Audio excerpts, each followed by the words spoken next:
ನಮಗೆ ಭಯಂಕರವಾದ ದೊಡ್ಡ ಕಷ್ಟ ಬಂದ್ರೆ ಅಥವಾ ನಮಗೆ ಬೇಕಾಗಿರೋರಿಗೆ ಏನಾದ್ರೂ ಆದ್ರೆ ಏನ್ ಮಾಡೋದು? ಒಂದು ಕತೆ ಕೇಳಿ.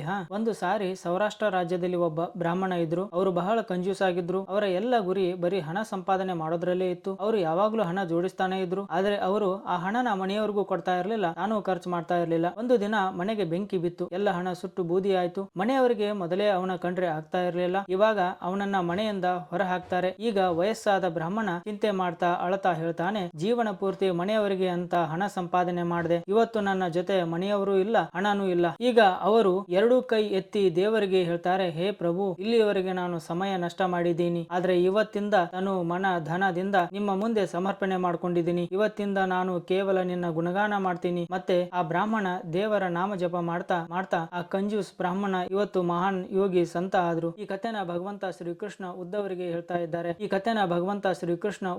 ಹೇಳ್ತಾ ಇದ್ದಾರೆ. ಯಾವಾಗ ಅಂದ್ರೆ ಉದ್ಧವ್ ಅವರು ಭವಿಷ್ಯ ನೋಡ್ತಾರೆ. ಸ್ವಲ್ಪ ಸಮಯದಲ್ಲೇ ಭಗವಂತ ಶ್ರೀಕೃಷ್ಣ ಶರೀರ ತ್ಯಾಗ ಮಾಡ್ತಾರೆ. ದ್ವಾರಕಾ ನೀರಲ್ಲಿ ಮುಳುಗುತ್ತೆ. ಯಾದವ ಕುಲ ನಾಶವಾಗುತ್ತೆ. ಮತ್ತೆ ಎಂತಹ ಘೋರ ಕಲಿಯುಗ ಬರುತ್ತೆ ಅಂದ್ರೆ ಅಲ್ಲಿ ಜನ ಈ ಸಂತರಿಗೆ ಅವಮಾನ ಮಾಡ್ತಾರೆ. ಭಗವಂತನ ಅಸ್ತಿತ್ವದ ಮೇಲೆ ಪ್ರಶ್ನೆ ಹುಟ್ಟುತ್ತವೆ. ಯಾವಾಗ ಉದ್ಧವ್ ಅವರು ಭವಿಷ್ಯ ನೋಡಿದ್ರು ಅವರಿಗೆ ಭಯ ಆಗುತ್ತೆ.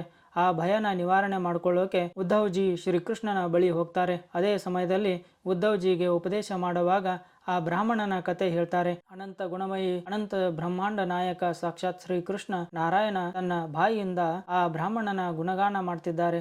ಅದಕ್ಕೆ ನಿಮ್ಮ ಜೀವನದಲ್ಲಿ ತುಂಬಾ ಕಷ್ಟ ಬಂದ್ರೆ ನಿಮ್ಮ ಎರಡು ಕೈ ಎತ್ತಿ ಭಗವಂತನ ಮುಂದೆ ಸಮರ್ಪಣೆ ಮಾಡ್ಕೊಳ್ಳಿ. ಯಾಕಂದ್ರೆ ಭಗವಂತನೇ ಹೇಳ್ತಾನೆ, ಮಾಮೇಕಂ ಶರಣಂ ಭ್ರಜ ಅಹಂ ತ್ವಾಂ ಸರ್ವ ಪಾಪೇಭ್ಯೋ. ನಾನು ನಿನ್ನ ಎಲ್ಲ ಪಾಪ ನಷ್ಟ ಮಾಡ್ತೀನಿ, ನಿನ್ನ ಎಲ್ಲ ದುಃಖ ನಾಶ ಮಾಡ್ತೀನಿ.